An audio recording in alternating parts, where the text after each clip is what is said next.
Graça e paz, glória a Deus, estamos aqui hoje para mais um dia aqui recomeçarmos, né? O livro O Caminho para a Presença de Deus. Fechamos a semana 4 e hoje é dia de começarmos a semana 5. Glória a Deus, estou muito feliz porque estamos caminhando aqui.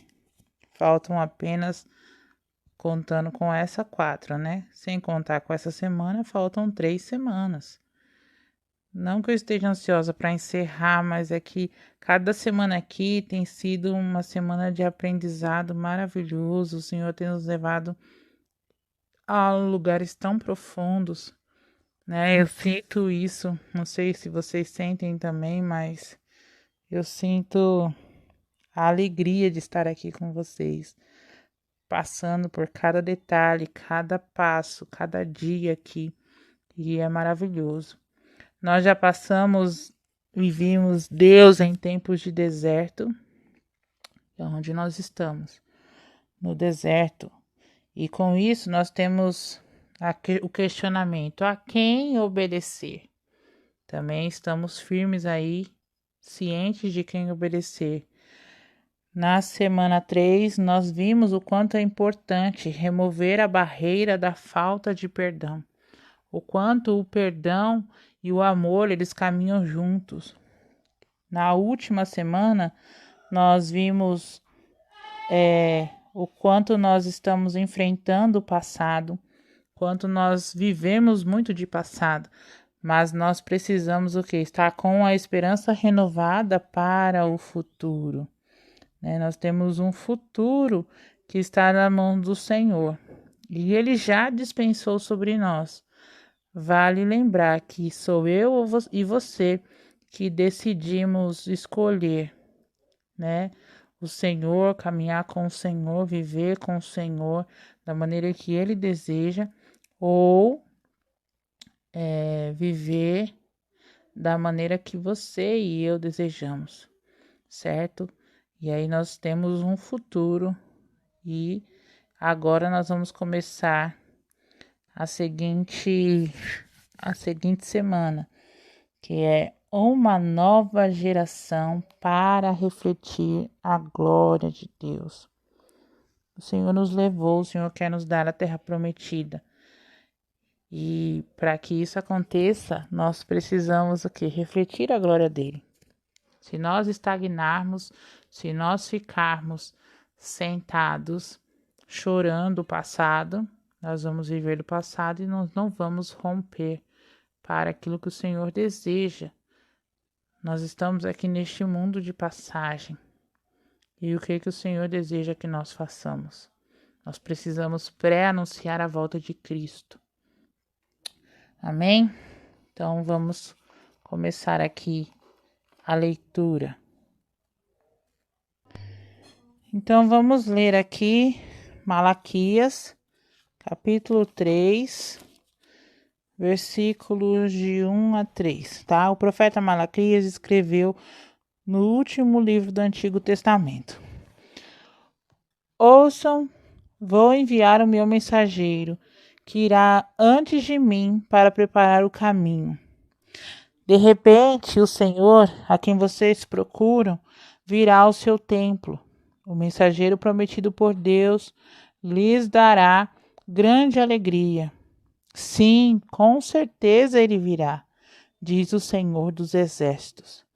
Mas quem sobreviverá no dia em que ele aparecer? Quem pode suportar a sua presença? Ele é como fogo que purifica o ouro, como um sabão que limpa as roupas mais sujas. Vai sentar-se como o purificador de prata, vigiando com atenção, até que todo o refúgio tenha sido queimado. Purificará os levitas, os servos de Deus, e os limpará como se limpa o ouro e a prata. Assim, eles servirão ao Senhor com corações puros. Aleluia! Então, Deus está levantando o quê? Uma geração de pessoas que manifestarão a sua glória e não a glória delas, não a nossa própria glória. Um povo criado à sua imagem, que anda no seu caráter. Certo? É esse tipo de pessoa que o Senhor está tentando levantar nos tempos de hoje. Quer dizer, ele sempre buscou isso, né, em nós. Ele sempre buscou nos levantar para a glória dele. Porque essa palavra, olha só quando foi escrita, antes de Cristo, lá Malaquias. Então, há muito tempo atrás, mais de 2000 anos atrás, essa palavra foi escrita. E o que você temos feito? Certo? Sabemos que para ir aos céus basta crer no Senhor. Mas você só quer ir aos céus porque foi obrigação, o Senhor não fez mais que a obrigação de te salvar? Pensa um pouquinho. Eu quero agradar o meu Deus. Quando a gente se rende, quando a gente se entrega, a gente quer agradar o nosso Senhor, a gente quer agradar o nosso Deus de qualquer maneira. Sabe assim, quando você ama, você quer dar o seu melhor, você quer fazer de tudo pela pessoa. E é isso que a gente faz quando a gente de fato ama o Senhor Jesus. 2 Timóteo 2, 20 e 21 diz assim: em algumas casas abastadas há vasilhas feitas de ouro e de prata, bem como algumas feitas de madeira e de barro. As vasilhas caras são usadas para ocasiões especiais, e as vasilhas baratas são usadas no dia a dia.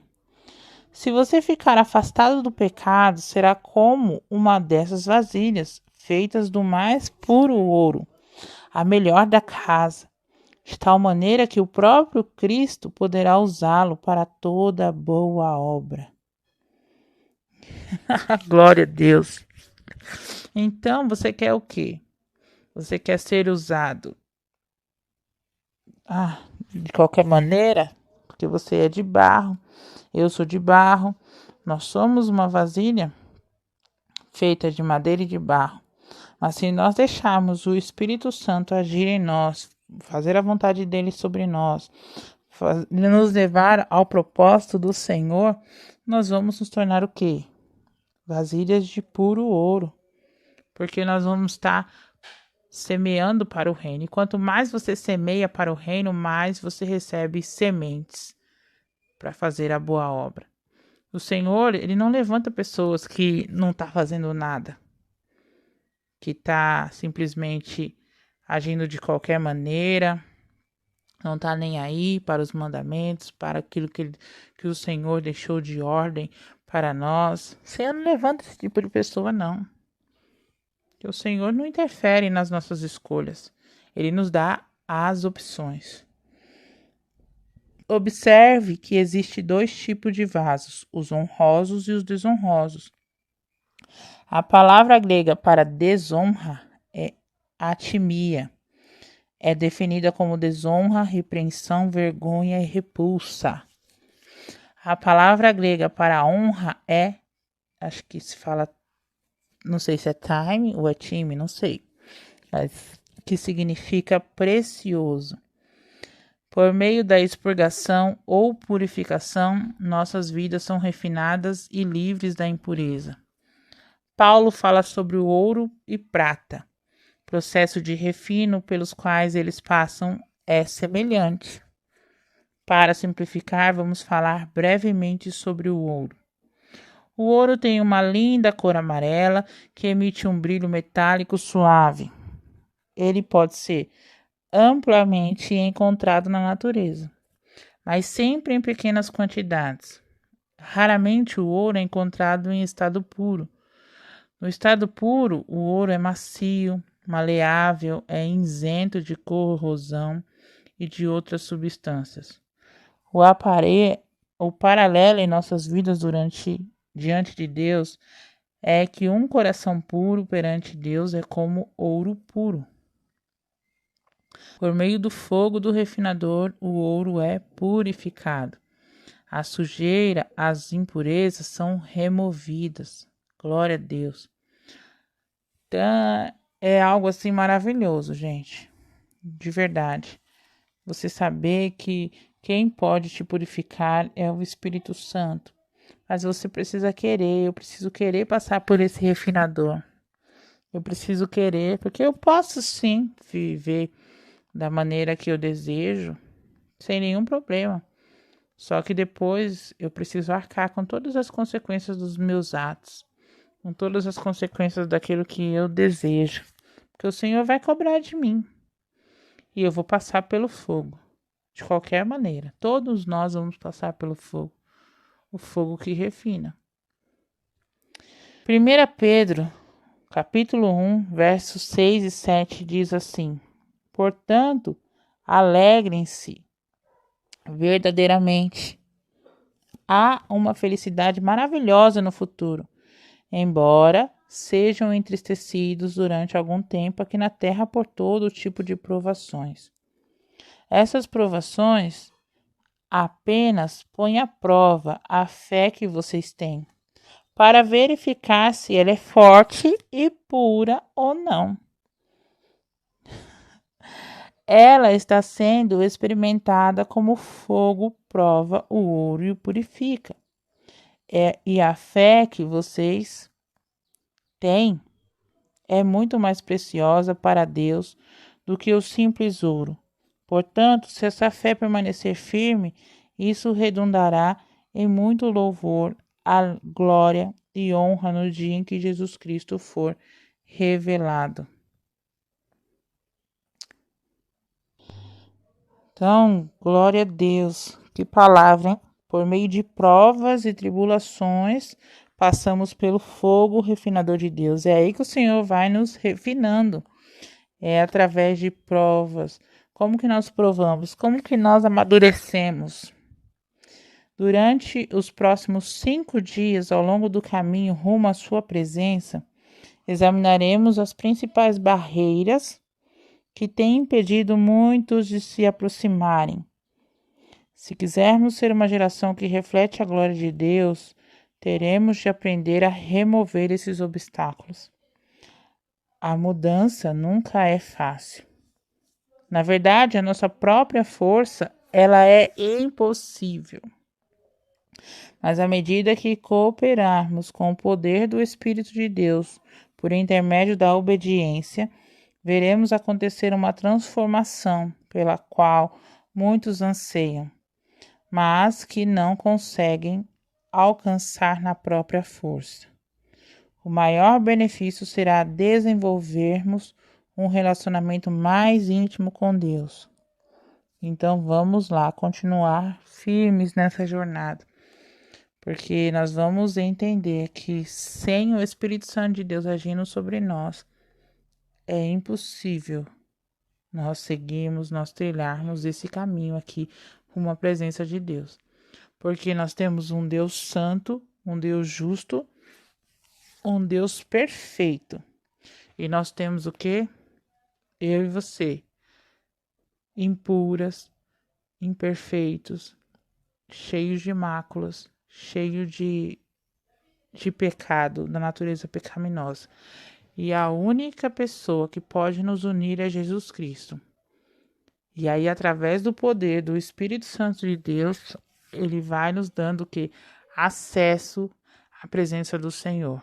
E com isso, ele vai nos purificando, nos redimindo, vai nos lavando de todo o pecado. Só quem pode fazer isso é o sangue de Jesus, que é no mundo espiritual que as coisas acontecem. Então vamos aqui firmes para o dia 21. Glória a Deus. Aleluia. E o tema que nós temos aqui no dia 21 é: o que é justo? O que será que é justo? Mateus 25, 14 e 15. Vamos entender aqui o que os autores Lisa e John Bevere desejam nos ensinarmos através da palavra do Senhor.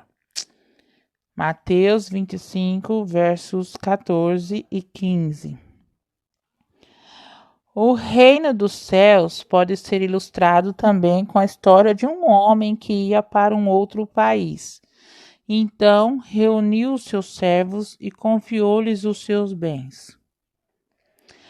A um deu 5 talentos, a outro 2 e a outro 1, divididos de acordo com a competência deles, e então partiu para sua viagem. Então vamos ver aqui. A barreira do isto não é justo pode ser um obstáculo enorme diante de nós. Assim como Addison no relato a seguir, precisamos aprender que a justiça não é um pré-requisito para a glória de Deus. É excelente isso. Porque nós temos a mania de falar, isso não é justo. Como se o Senhor tratasse a todos iguais. Pode ver que nessa parábola aqui, o Senhor já deu para um 5, para outro 2, para outro 1. Ele deu da maneira como ele olhou e viu que cada um poderia se responsabilizar. Certo? É isso que o Senhor faz conosco. Se todos nós fomos criados iguais, então isto não é justo. Esse lamento em todo o protesto costumava pairar pela minha cozinha. Às vezes era uma briga por um brinquedo. Eu peguei primeiro, ou ele ficou com mais.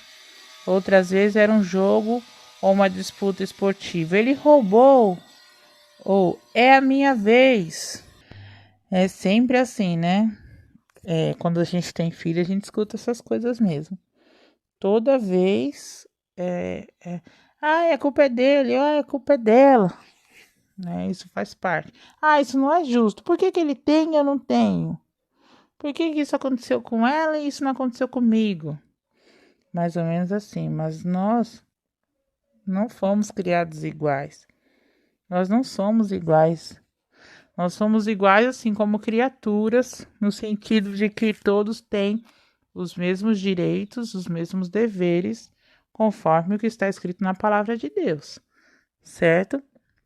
Mas falar que nós somos de fato iguais, não somos. Nós somos criados de maneiras diferentes. O Senhor depositou em nós, eu tenho algumas coisas que a minha filha não tem, que o meu marido não tem, que o meu filho não tem. E assim, todo mundo é assim, certo? Então, eu não posso cobrar algo do Senhor com essa história de, isso não é justo. Fulano tem um carro lindo e eu tenho um carro horrível. A casa da fulana é mais linda do que a minha. Porque, sendo que eu também sirvo a Deus da mesma maneira. A gente tem dessas coisas. E a gente tem que tomar muito cuidado com isso. Toda vez que possível, eu, Lisa, a autora, agia como se não tivesse ouvido. Não queria me envolver. Eu fazia uma pausa para ver até onde as coisas iriam chegar. Seria uma discussão menor envolvendo apenas palavras ou seria uma oportunidade para uma briga maior?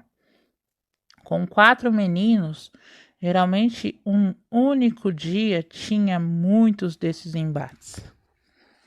Eu procurava ficar de fora desses desentendimentos. Em primeiro lugar, porque sempre esperava que as crianças os resolveriam.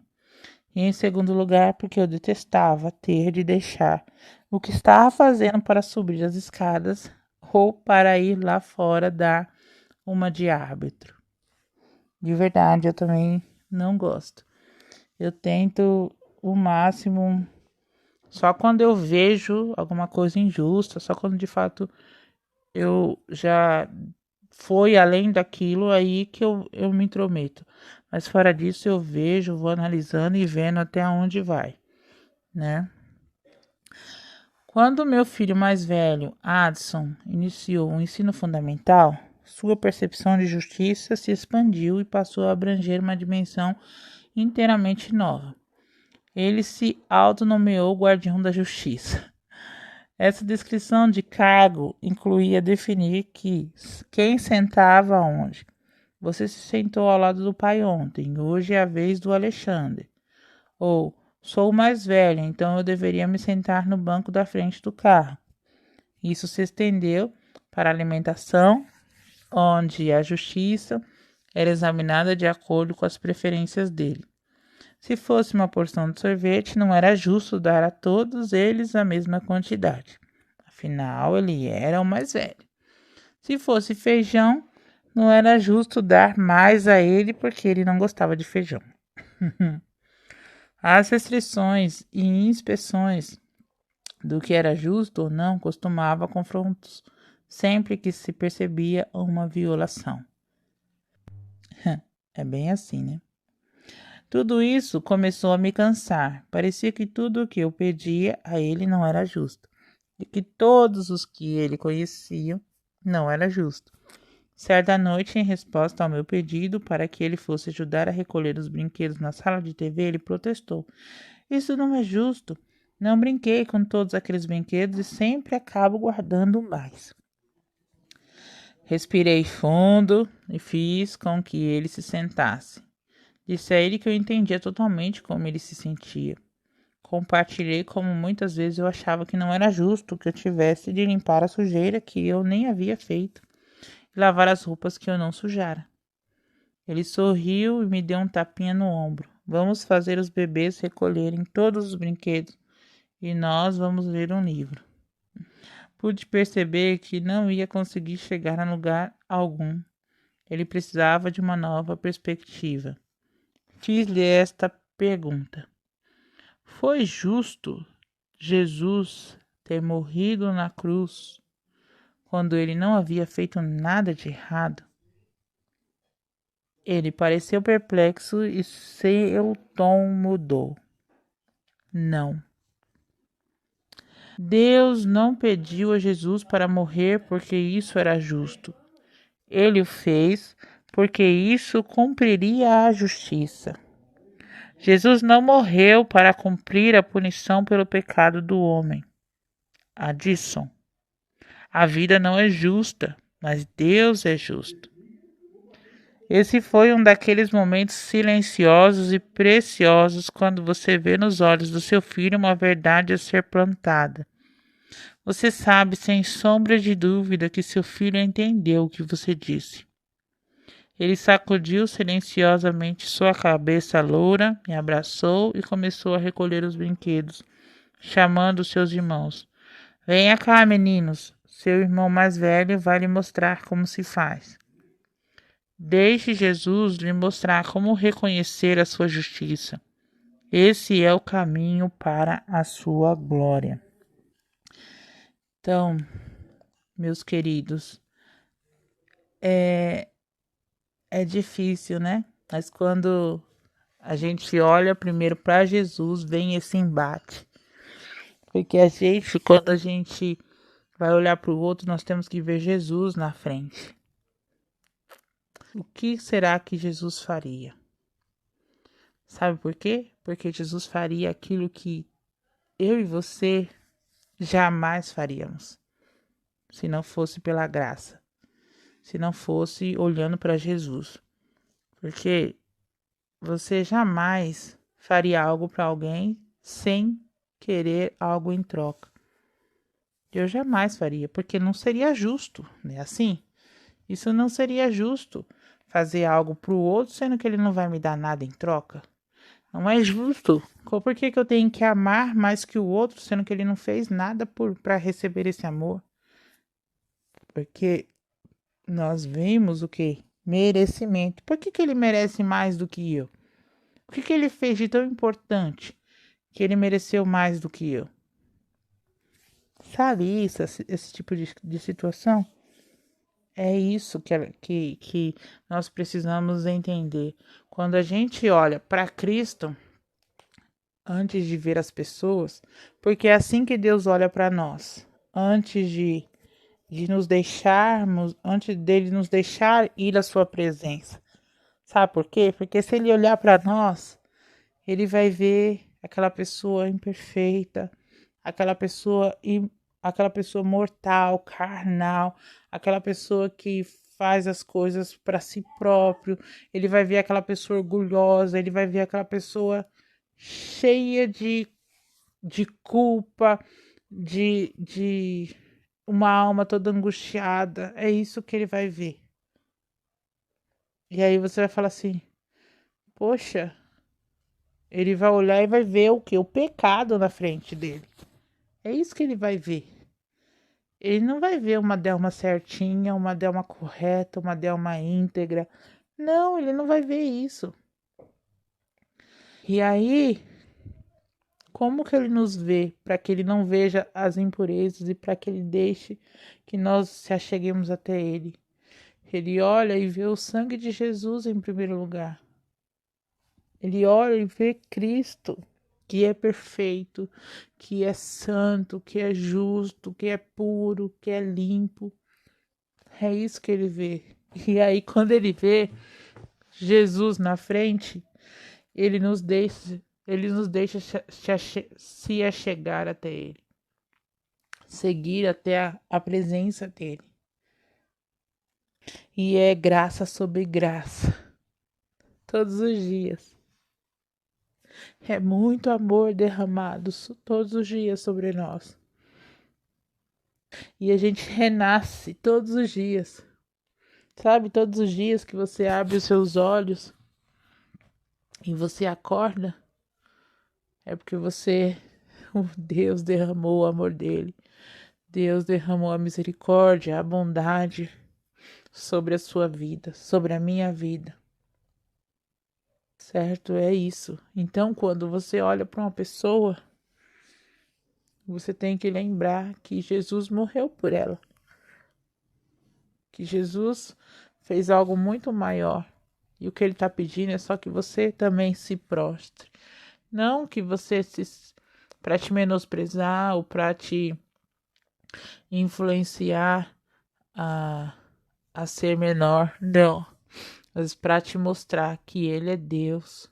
Que se ele sendo Deus, ele fez tal coisa, ele se humilhou, ele se entregou, ele se rendeu até que a morte não conseguiu segurá-lo, porque a morte é o quê? Ela entrou no mundo porque por causa do pecado. Ela é a consequência do pecado. Jesus não tinha pecado. Por isso que a morte não conseguiu segurar Jesus. Por isso que ele teve que ressuscitar. E por isso que nós, o que vai acontecer conosco? Nós vamos ressuscitar junto com ele. Nós vamos ter uma nova chance. Não uma nova chance, não é essa a palavra. Mas é que assim, nós vamos ter essa chance de ressuscitar, vamos ressuscitar em um novo corpo. Por quê? Porque foi o que aconteceu com o Senhor Jesus. E se você andar, viver uma vida, entregar ao Senhor Jesus, ter aceitá-lo como Senhor e Salvador, você também vai ter essa oportunidade de caminhar, de ser beneficiado, não porque você é mais importante do que qualquer outra pessoa, não, porque o Senhor não mede assim. O Senhor, ele olha para nós e e vê o que? Vê o sacrifício dele na cruz. Nosso Deus vê o sangue de Jesus. Quando a gente aceita o Senhor Jesus como nosso Salvador e Senhor, quando nós aceitamos a salvação através aceitamos a que o Senhor Jesus fez por nós, lá na cruz do Calvário, que é por meio da fé. Aleluia. Removendo as barreiras aqui em todo lugar, todos os dias, as pessoas do mundo estão exigindo seus direitos. Considere a diferença entre igualdade e justiça. Qual delas tem maior valor para você? Em oração, coloque as questões relativas à justiça nas mãos capazes de Deus. Então vamos orar? Senhor Deus, obrigado pela tua graça, pela tua misericórdia e verdade. Obrigada, Senhor, que o Senhor tem derramado sobre nós a cada dia, todos os dias, ó Pai. E eu sei, ó Deus, que eu não mereço ser tratada com justiça. Pelo contrário, eu mereço o que? Punição eternamente. Eu mereço, ó Deus, o lago de fogo e enxofre. Essa é a verdade. É o que todos nós merecemos. Mas é a graça sobre a graça que nós recebemos. É através da ressurreição do Senhor Jesus Cristo que o Senhor criou um caminho pelo qual a gente pode passar a eternidade na tua presença. Nós somos fracos, somos pecadores, ó Deus. Somos, Pai, imundos. Somos devedores. Somos sim. Mas quando nós olhamos o sacrifício de Jesus na cruz, nós só temos que nos render diante desse sacrifício e nos render, ó Pai, diante de Ti. Eu te peço, Espírito Santo de Deus, ajuda-nos a agir em amor para com as pessoas. Ajuda-nos, ó Deus, a olhar para as pessoas que atravessam o nosso caminho todos os dias, olhar para elas com amor, em vez da gente ficar exigindo justiça, em vez da gente ficar exigindo igualdade. Ah, Pai, nós sabemos que isso é uma tendência natural nossa, né? Ah, isso não é justo, ah, isso não é... Não é igualdade. A gente faz esse tipo de coisa. Mas nos dê um coração cheio de amor e compaixão, pelo poder que há no nome de Jesus. Nos encha do teu Espírito Santo, que nós possamos, ó Pai, depositar isso na vida das pessoas, porque é isso que Jesus faria. Ele não se igualaria, ele não buscaria igualar ninguém, mas ele agiria com justiça. Ele fala na tua palavra que se alguém nos chamar para caminhar uma milha, que nós caminhemos duas. Se pedir algo emprestado, dê. Se alguém tiver fome, dê um prato de comida, ajude a pessoa. Se alguém tiver sede, procure ajudar. Se a pessoa bater na sua face, dê o outro lado. Nós sabemos que isso é só são metáforas, exemplos. Mas ele está querendo dizer aqui que não faça conforme a força do teu braço, assim na força do poder do que há no nome de Jesus, na força do poder do Espírito Santo. O que você puder fazer pelos outros, pelas outras pessoas, faça, que é como se estivesse fazendo ao Senhor. É isso que o Senhor deseja de nós. Então, que em nome de Jesus, Pai, que nós possamos viver na Tua misericórdia, em vez de experimentar a Tua justiça. Em nome de Jesus, nós queremos, Pai, que a Tua bondade, misericórdia nos segue, continue nos seguindo todos os dias da nossa vida.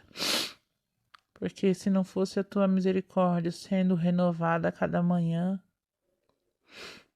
que seria de nós?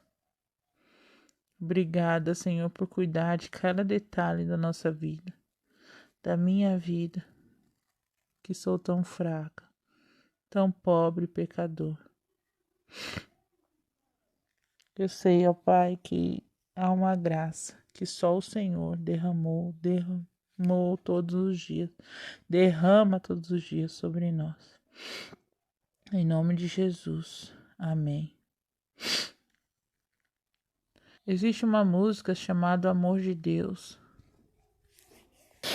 que se eu não me engano, a Raquel Novaes que gravou, Rachel Novaes, não sei como que pronuncia o nome dela, mas juntamente com Paulo Baruch. Escuta essa música. Escute, pesquisa aí no YouTube, escute essa música. É algo lindo essa música. Fala do amor de Deus por nós. Logo eu, tão fraco pecador. Logo eu, Senhor. Então, que o Senhor nos abençoe e nos guarde. Luz para o seu caminho hoje é João capítulo 3 e Filipenses capítulo 2. Leia esses capítulos e se derrame na presença do Senhor. Escute a música que é muito importante, veio no meu coração, e que nós possamos nos entregar a cada dia a mais uma porção do Senhor, seguindo rumo à presença dele todos os dias. Que o Senhor te abençoe. Deixe o seu like, se inscreva no canal, participe. Se você não viu os outros vídeos anteriores, volte lá no começo, comece a sua jornada e vamos juntos à presença do Senhor. Amém? Glória a Deus.